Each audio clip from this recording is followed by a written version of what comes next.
You have no fucking idea.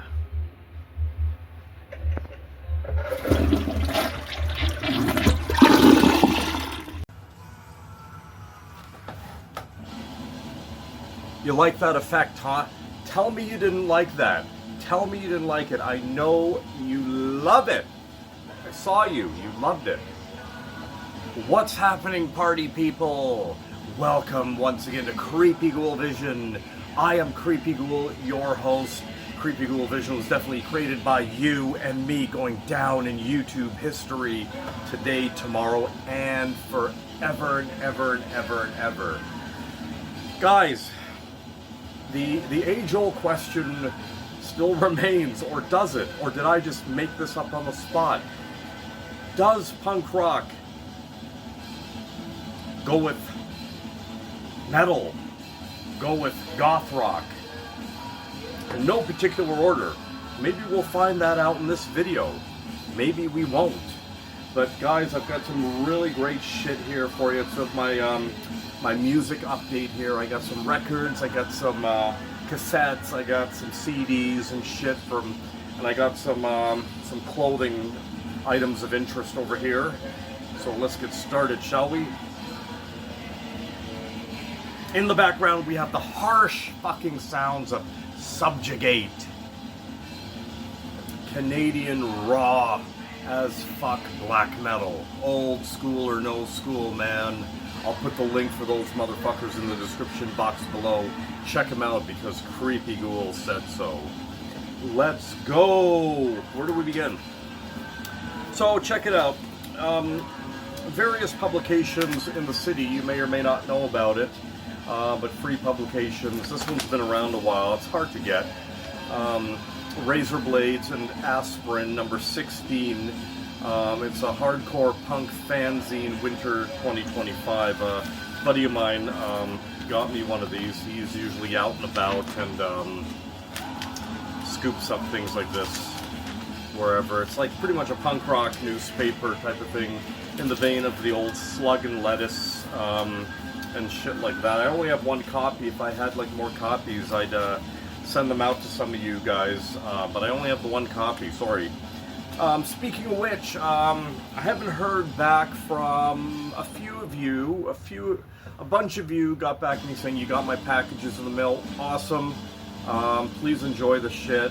But I'm still waiting to hear back from a few of you guys. I did send out some packages. Wondering if you received it okay. Let me know. Talk to me. Let me know I'm still alive. Where do we begin? Where do we begin? Do we begin with some punk rock? Do we begin with some goth rock? Some metal? I don't fucking know. Let's go. So check this out. A very extremely underrated goth rock band titled Fields of the Nephilim. Now, I first heard about Fields of the Nephilim back in the day, reading Thrasher magazine, back in the 80s there. And I was always fascinated with that name, Fields of the Nephilim. And I saw a photo of these guys with the cowboy hats and the trench coats and all dusty and dingy, and it just resonated with me. Anyhow, this just came out a little while ago. This is the reissue. I don't know how well you're going to see it with the glare. But this is the Burning the Fields LP. So basically, let me read the hype sticker for you. Debut EP release plus remixes, demos, remastered, blah blah blah, limited green, blah blah blah. Yeah, so this is an essential fucking release, man. If you're into old school goth rock in the vein of Sisters of Mercy and The Wake and whatnot, here's Fields of the Nephilim. Truthfully, they need no introduction, but they are kind of like sort of like a forgotten band. Here is one band I would love to see play Toronto. That'll never fucking happen, man. They're touring. They're still touring all over Europe and whatnot. Great fucking band. This one's a great release right here. Burning the Fields EP. We got the remixes, demo sessions, another EP, all from the 80s into the early mid 90s, probably up to 97. Carl McCoy, where is he? Carl McCoy right there is still keeping the band going. I don't know who the members are in the band anymore, but there it is right there, Fields of the Nephilim. Now I scooped this one up through Juno Records out of the UK. Now I've mentioned them 1,000,001 times. If you don't know about Juno Records, I suggest you check them out. Great selection and prices. Shipping is pretty cool too. I had a bit of an issue with them recently, but it wasn't them. I ordered like 2 packages. They both weeks apart. They both came. I had to pay like $30 to pick up one, and 31 and change to pick up another. You know what I mean? So I wrote them, and you know, I said, has something changed here? What has changed? Like, I've never had to pay to pick up any of your packages before, type of thing. And he got back to me, blah, blah, blah, nice email, you know, like the customer's in charge for any customs, blah, blah, blah, whatever the fuck. I'm like, oh, okay, yeah, boy, things have really changed, man. Things have really changed. So anyhow, a couple days later, they send me an email offering me a discount on my next order, 10% off everything in my wish list, pretty much. Hey, their prices are already great, I gotta say. So check out Juno Records. I will put a link in the description box for them. I really like them a lot. The website's so easy to navigate. It's like one of the best music websites ever. Here's another one I scooped up from them a little while ago. I've had a lot of this stuff sitting here for like weeks and like almost a month or something like that. Just trying to get some time to do a video for you guys. Here is a goth rock band, a post-punk band called Horror Vakui. If I'm pronouncing that properly. Vakui, I think it's Vakui. They're right there. Now, the history of these guys started out as a crust punk band, and some of the members formed this band right here. It's extreme post-punk goth rock, honestly in the vein of Sisters of Mercy, Blind Seagull. They're pretty heavy. Really great shit. Sounds very old school. Sounds like it came out in the fucking 90s, man. And here is their release, New Wave of Fear. I didn't have this one on LP, but yeah, really happy to have this. Check them out. This I would consider a creepy ghoul recommendation. Horror Vakui. Check them out, man. Really great shit. The image is like punk rock, crust punk, but I mean the sound is just goth rock, man. Just really great shit. Check them out on YouTube. They play all over the place, particularly the States, and I think they did shows in Europe as well. But yeah, really great band. Speaking of a really great band, fuck, listen to that, Subjugate. Fucking listen to that rawness. Fuck. So, let's move on to what genre? What? Tell me, what? Let's go for something completely different. So, here it is right here.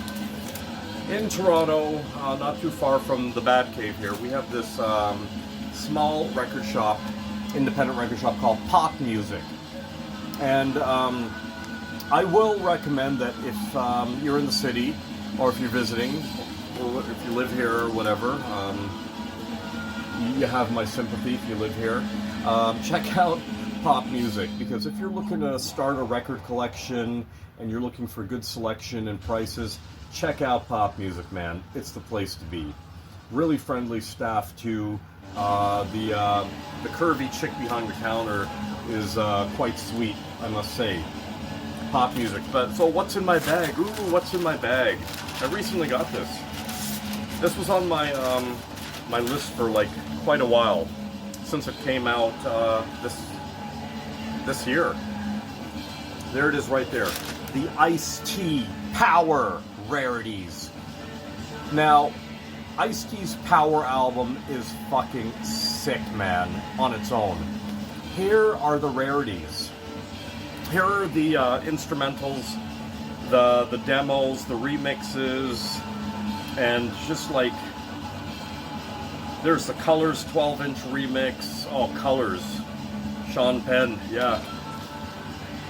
Yeah, this is a Record Store Day release. I got this on a really great sale. It was only $19.99, down from, I think it was like 40, almost 40 bucks when it came out this year on Record Store Day. Another Record Store Day release from this year I missed out on is the Jesus and Mary chain mixes. I can't remember exactly what it's called, but like, holy fuck, man, I totally missed out on that. Now I've seen it online. It's going for an astronomical amount. Holy shit. But my motto as a collector is, if you're willing to wait, it will come around. Ice-T's Power Rarities. Check it out. I like all the Ice-T shit from the 80s, man. This is some really good gangsta shit, man. The real fucking deal. This Ice-T was a punk rocker. Anyhow. Cognac. I have but one question for you. Are you experienced? Now, a client of mine at work brought in like 3 copies of this record. And he asked me if I wanted one. I'm like, sure. I wasn't sure if I had it or not. Turns out I do have it. However, it's a different pressing than this, so I was happy to have it again. I'm that guy. But, nevertheless, you know, and I know, that this is a great fucking album. Every single track on this album delivers, no question about it, man. Absolutely, positively, no question about it. The Jimi Hendrix Experience, man, right there. Really great fucking record. I don't even have to talk about this anymore. It's just a great fucking record. All right, let's go to some metal. Metal. So, from Juno Records, once again, I finally got Cannibal Corpse Butchered at Birth cassette right here. Great fucking album. I like anything that Chris Barnes did for Cannibal Corpse vocally. Funny enough, with the exception of the first album, Eaten Back to Life, I wasn't feeling it. I gave it the benefit of the doubt over many years. Anything that came after Eaten Back to Life just fucking kills, man. Tomb of the Mutilated, Butchered at Birth, The Bleeding. Yeah. I love that shit. This is a great fucking album. Butchered at Birth. Of course, with the uncensored cover. I've got the old long sleeve from this, from back in the old days. Yeah. Size XL. When those were the only sizes of shirts you could get in this city back in like the late 80s, early mid-90s, was always XL. XL hoodies, XL long sleeves, XL t-shirts. If it wasn't XL officials, it was like bootlegs, white shirts, white Misfits shirts, white Exploited shirts, which I still have, actually. Anyhow, so here it is right here, and again, I'm that guy that will get things on multi-formats right here. This just came out. This is the re-release, the official re-release of Hammer Smash Face, you know, with the cover. Too bad they didn't officially put the uncensored cover. I would have liked that much better. But this is such a fucking legendary EP. I never had this from back in the day, so I'm really happy to get this on LP. And it was a really good price too. I ordered it from Juno Records again. I don't know if they still have any copies, but you guys might want to snag this up. This is going to be an extremely sought-after record. I'll tell you that right now. Hammer Smash Face needs no fucking introduction, man. I'm telling you right now. It's classic Cannibal Corpse, and there's the cassette for it too. I had to have it on cassette. If I stumble across the CD, I'll grab it too, but my priority was with the LP and the cassette, of course, because only fucking records and cassettes are real. All right, so let's do some more metal. Metal. So, I recently hosted a swap meet.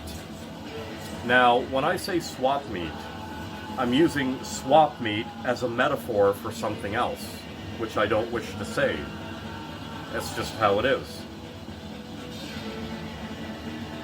Cognac. At the swap meet, I got my hands on these two releases right here. Now, here's the thing. So fucking what, right? Live in Leipzig, Cult is Alive. So fucking what, right? No. For me, no. I'm gonna tell you why. I'm pretty sure I got this on LP when it first came out. Cool album, really fucking cool album. I think this is one where he also does the Celtic Frost, Tom G. Warrior vocals as well, if I'm not mistaken. I remember I do like this album. Now here's the thing. I don't know if I have the CD or not. I don't think I do, but even if I do, I don't remember it being in a jewel case as such. This is very unusual. When I saw it, it was just a very unusual jewel case. And I said, you know what, for collection purposes, whether I have it or not, I'm getting it. So, I obtained this at the swap meet.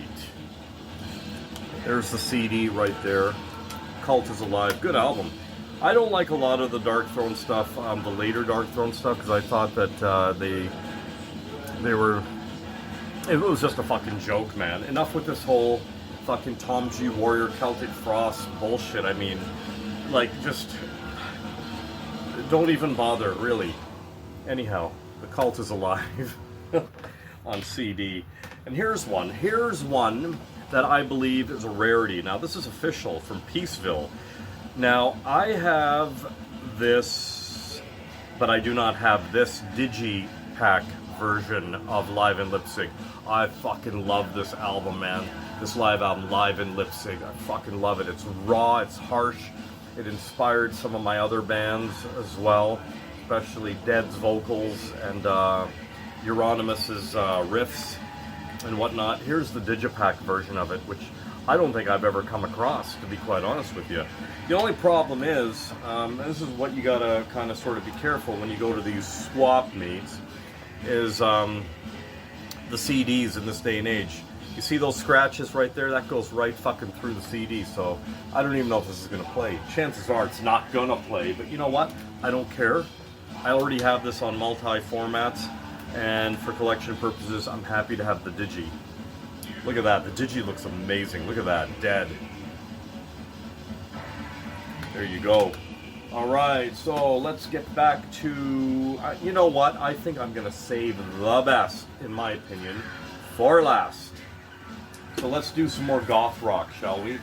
So, one of my favorite goth rock bands is the Sisters of Mercy. I don't know what I have more of. I don't know if I have more Misfits records or Sisters of Mercy records. It's like that, I'll tell you that. Out of every freaking band in my music collection, like let's talk LPs, I probably have more Sisters of Mercy records. Like holy shit.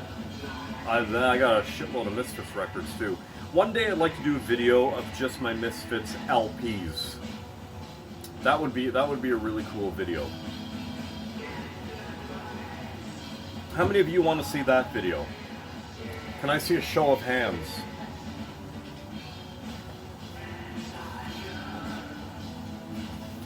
The Sisters of Mercy. Now the next 3 releases I'm going to show you I scooped up from Juno Records as well. They're so good for like goth rock. And they get in shit that it's like no one else gets in, or everyone else gets in later. Fuck, man. I love Juno Records. Here it is right here. This just came out. Obviously, it's a boot. It's a very good boot. Now, I think the Sisters of Mercy has got to be one of the most bootleg bands ever. I should limit that. Maybe in the underground, maybe in the goth rock genre. They got to be one of the most bootleg bands ever. You know, this one is called In the Dark Night. Live at 10X Florence, Italy, May 1st, 85, radio broadcast. You gotta love that, eh? the whole FM radio broadcast, that's their way of saying it's a pretty good bootleg. You know what I mean? And this is a pretty good bootleg. I love a lot of Sisters of Mercy from the mid-'80s, the early mid-'80s. A lot of the recordings were really good, the audience recordings of that. This has got some really great shit on it, man. Alice, Train, I love Train. Sometimes they did this one version of Train on a boot that just gave me the fucking chills, man. Like, holy shit. One of my favorite tracks too. Alice is there, Walk Away, and of course First and Last and Always. But yeah, Sisters of Mercy coming at you on Creepy Ghoul Vision. Alright, so we got some more Sisters of Mercy here. I got two more Sisters records right here. Here's one. She got red eyes. She got red eyes. Live at Dingwalls, Kingston, upon Hull, England. 1st July, 83, FM broadcast. FM broadcast. Meaning it's a pretty clean and clear bootleg. There it is right there. This one's been floating around for a bit. Juno Records gets these in. I scoop them up. They're really good price. Yeah, again, man, you know, despite the fact that I pick up like $30 per package, you know, the Juno Records, they're all right. They're all right. I mean, I may limit what I order from them nowadays, but I mean, if I'm gonna have to pay like $30 to pick up a package of like 3-4 records and shit, I mean, holy crap, man, pissed me off. Sisters of Mercy coming at you. And the final Sisters of Mercy album I got, this one just came out actually. This is the First and Last and Always in London. Now, from what I understand, this is later Sisters of Mercy, meaning just before Vision Thing was to be released, which I did not like that album at all. A lot of people do. I bought it when it first came out on cassette, and I listened to it. I'm like, what the fuck is this? Like what the fuck is this? And I remember I got rid of it. This is the tour. It's got a couple of songs from Vision Thing, but mostly like some of the old stuff, like this Corrosion, Heartland, Valentine, stuff like that. This, I listened to a bit of it online. The good part about Juno Records is you can listen to all or most of the releases they have on there, of any album they have, which is really cool. You get to sample each song. This is a double LP gatefold. I haven't even opened these yet, man. It's just been sitting here on my table waiting to showcase for you guys, man. That's how I do it. Only then can I crack these open and enjoy them. But there you go. I don't know if there's any more copies left at Juno Records, but again, I am putting the link in the description box below to Juno Records. Check them out.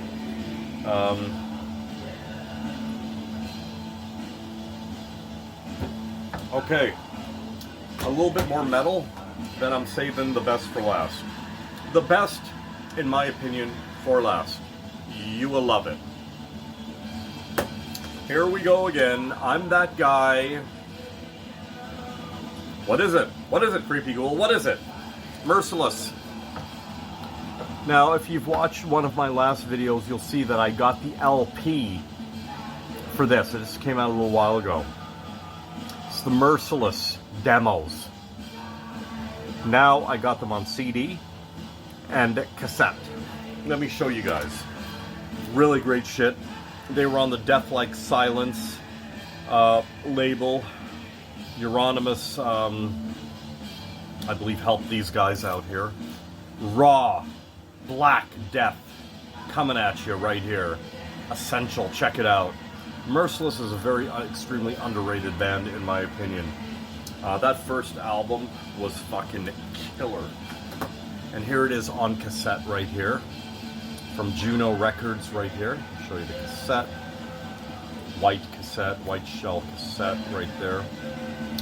And this was put out on the infamous Darkness Shall Rise label.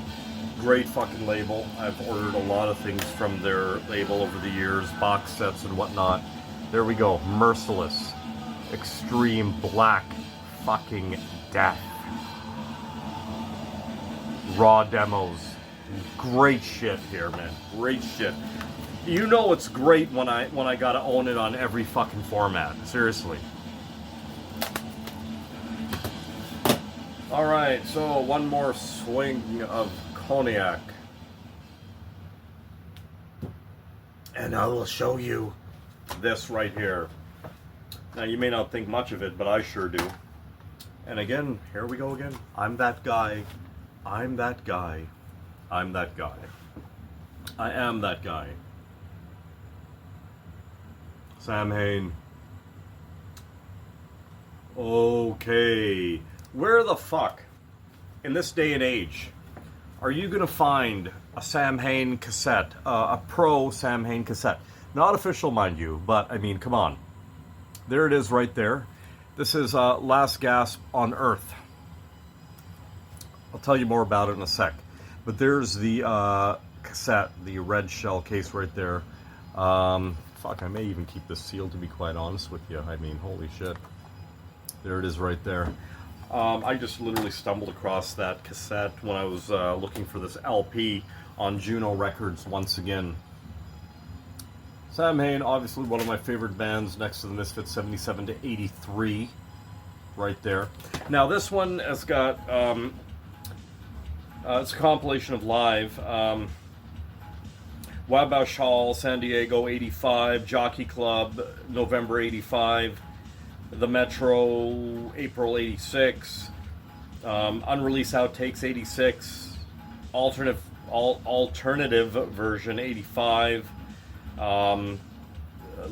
Stardust Ballroom 84. So it's like a compilation of live and outtakes, demos, and shit like that.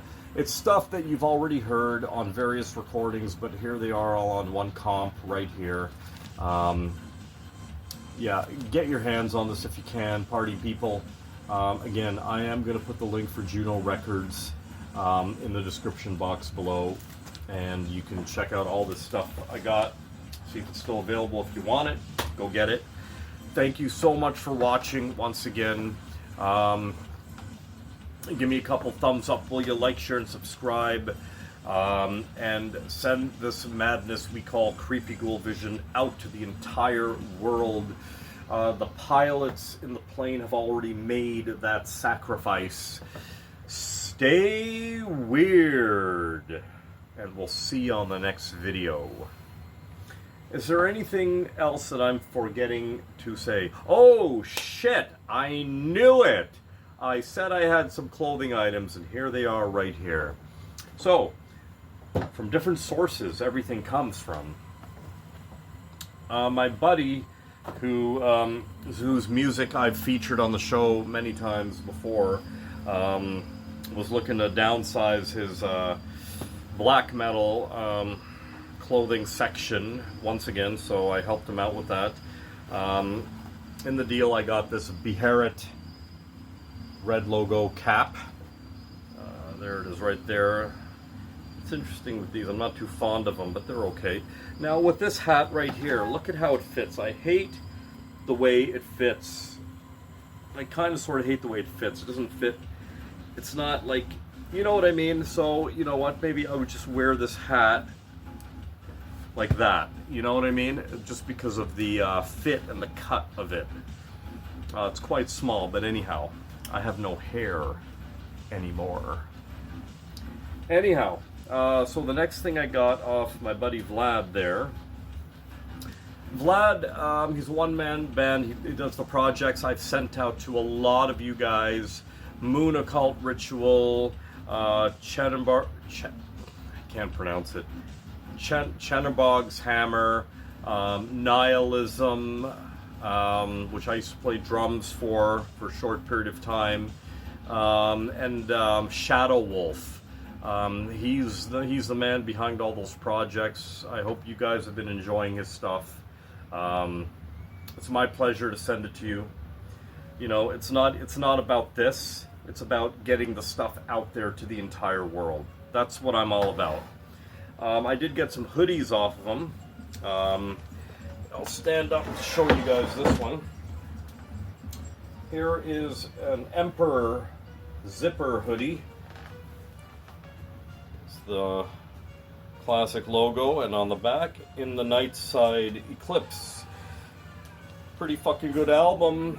I can't say I like much that came after this. What's that one? Anthems to Welkin at Dusk or some shit. Yeah. This was the last good Emperor album, in my opinion. I don't know if this is official or bootleg. I think it's official, though. It's a good heavyweight hoodie. I do like zipper hoodies. The last thing I fucking need is another hoodie. The last thing I need is another t-shirt. But I'm happy to help out a friend. There you go. Needed a couple bucks and wanted to downsize his shit, so I said, what the hell? You know? And the last hoodie I got was a gem. There you go. The Mighty Bathory, one of my favorites. A zipper hoodie. I didn't have a Bathory zipper hoodie, and I'm happy to have this one. Would have liked the yellow goat, but beggars can't be choosers. I did get this shit for a really good price. The cap and the two hoodies. There's the back right there, and on the sleeves you've got you know, Bathory, and on this sleeve you've got the goats, the goat heads. You know the deal. There you go. So yeah, and Creepy Ghoul's rule of thumb, with the exception of underwear, or in my case boxer briefs, TMI, and socks. You do not wear anything unless it comes out of your laundry, the washer and dryer. That's Creepy Ghoul's rule of thumb. There you go. That's the best advice I'm actually going to give you today. Stay weird.